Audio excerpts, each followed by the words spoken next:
Assalamualaikum warahmatullahi wabarakatuh. Yang saya hormati Ibu Cucun Sunaingsi, SPD MPD, selaku dosen pembimbing pada mata kuliah Landasan Pendidikan, yang saya banggakan teman-teman seperjuangan. Puji syukur marilah kita panjatkan kepada Allah Subhanahu wa Ta'ala yang mana telah memberikan rahmat-Nya sehingga kita bisa berkumpul di ruangan Zoom ini. Dan sholawat serta salam semoga tetap tercurahkan kepada Nabi besar Muhammad Shallallahu Alaihi Wasallam. Adapun topik yang akan kita diskusikan pada diskusi kali ini yaitu tentang landasan sosiologis pendidikan. Saya Aridismayanti Azhara dengan NIM 2100064 selaku moderator akan membimbing diskusi kali ini. Sebelumnya, saya akan memperkenalkan anggota kelompok saya. Yang pertama ada Jastiana Anggia dengan NIM 2102086 dan Faras Juliania Skur dengan NIM 2107359. Rangkaian acara yang akan kita lewati pada diskusi kali ini adalah yang pertama yaitu pembukaan, dan yang kedua yaitu penyajian materi, dan yang terakhir penutupan. Baik teman-teman, langsung saja kita mulai ke sesi yang pertama. Yang pertama adalah pembukaan. Marilah kita buka acara ini dengan bacaan basmalah bersama-sama. Selanjutnya adalah penyampaian dan penyajian materi. Saya persilahkan kepada Faras Juliania Skur untuk membacakan materi yang pertama.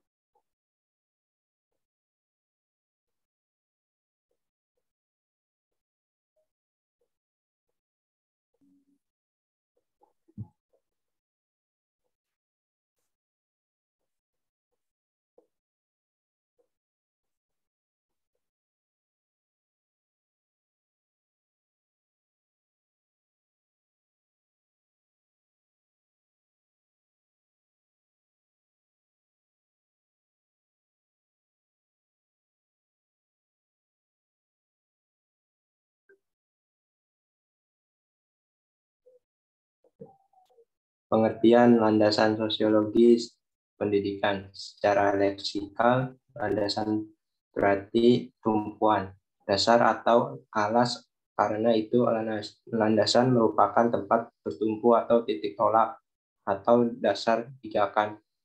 Landasan sosiologis pendidikan adalah acuan atau asumsi dalam penerapan pendidikan yang bertolak pada interaksi antar individu sebagai makhluk sosial dalam kehidupan bermasyarakat.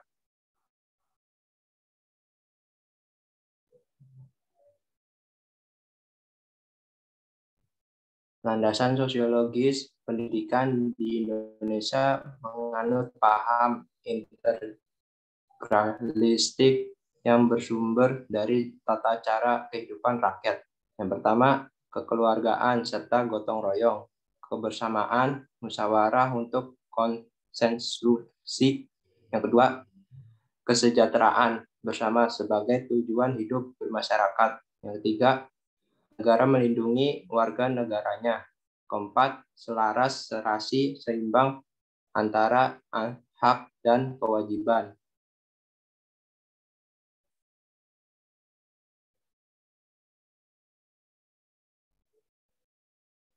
Selanjutnya, pemateri selanjutnya itu Jastiana. Saya persilakan.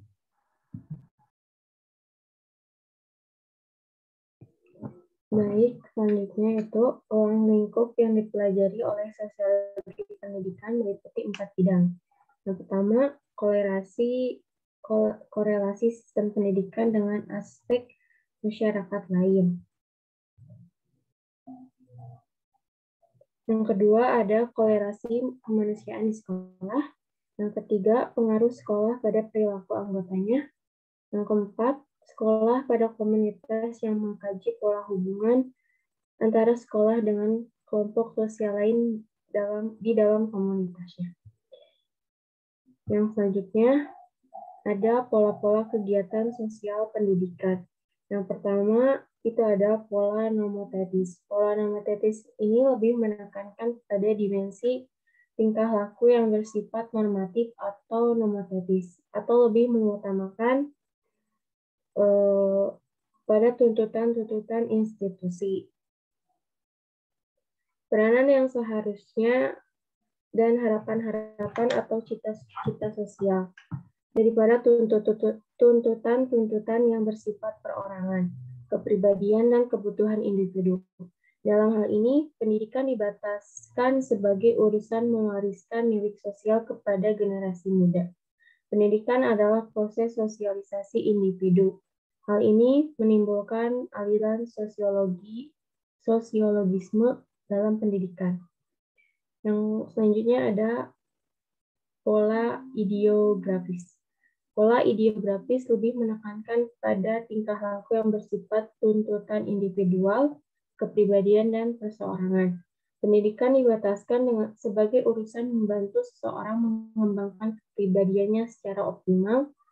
Pendidikan adalah personalisasi peranan. Hal ini menumbuhkan psikologisme dalam pendidikan atau developmentalisme. Yang ketiga ada pola transaksional.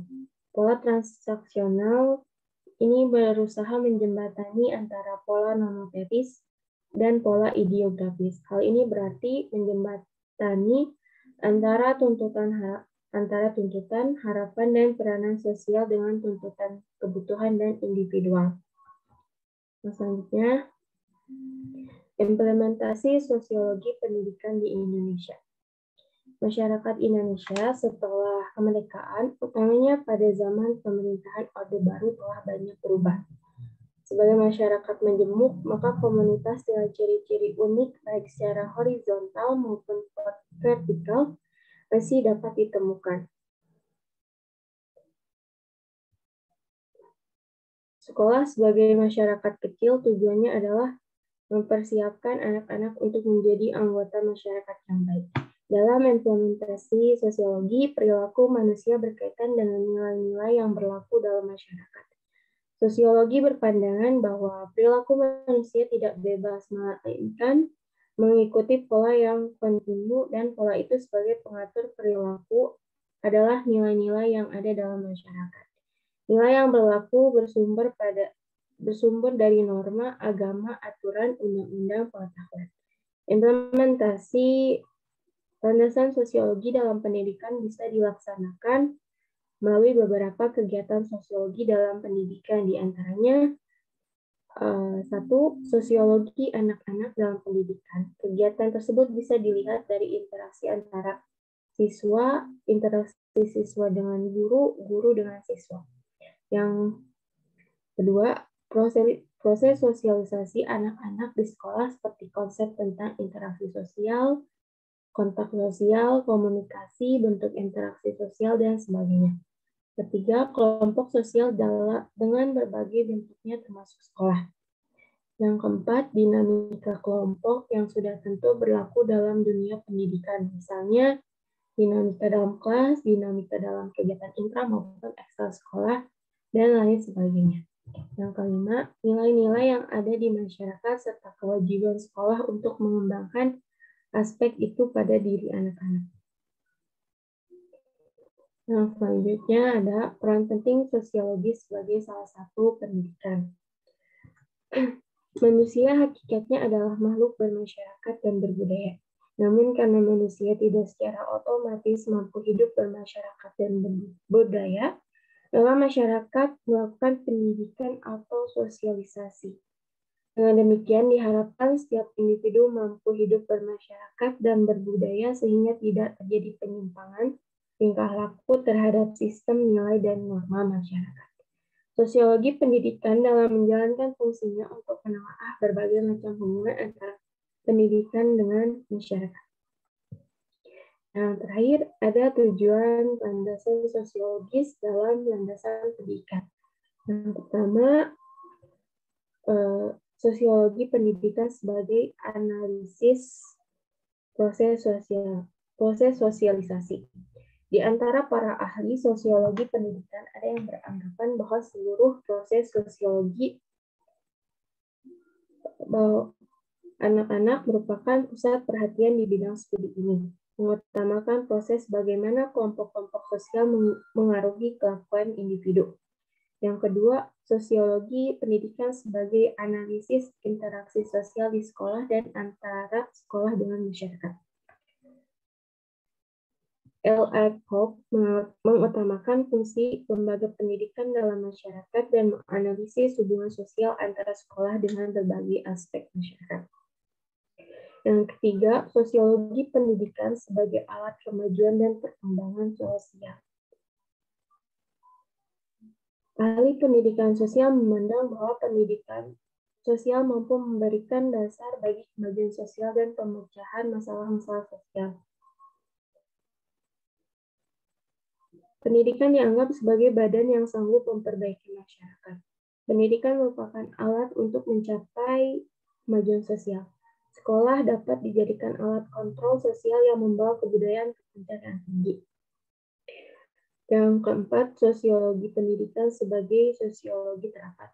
Sejumlah ahli merumuskan sosiologi pendidikan sebagai aplikasi sosiologi terhadap masalah-masalah pendidikan, misalnya mengenai kurikulum. Yang kelima, ada sosiologi pendidikan sebagai dasar untuk menentukan tujuan pendidikan sosial. Baik, demikian materi yang bisa saya sampaikan. Saya kembalikan kepada moderator. Baik, sebelum saya tutup, saya akan membacakan kesimpulan dari materi yang telah kami sampaikan. Itu, sosiologi pada dasarnya merupakan ilmu yang mempelajari hubungan antar manusia dalam kelompok-kelompok dan struktur sosialnya. Landasan sosiologis pendidikan adalah acuan atau asumsi dalam penerapan pendidikan yang bertolak pada interaksi antara individu sebagai makhluk sosial dalam kehidupan bermasyarakat.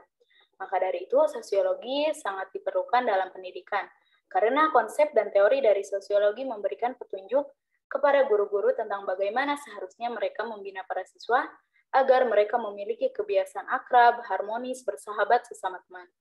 Dengan demikian diharapkan setiap individu mampu hidup bermasyarakat dan berbudaya sehingga tidak terjadi penyimpangan tingkah laku terhadap sistem, nilai, dan norma masyarakat. Dalam mencapai hal tersebut, berbagai upaya bisa dilakukan untuk menyesuaikan antara pendidikan dengan perkembangan masyarakat, baik melalui kegiatan pendidikan formal maupun pendidikan non-formal.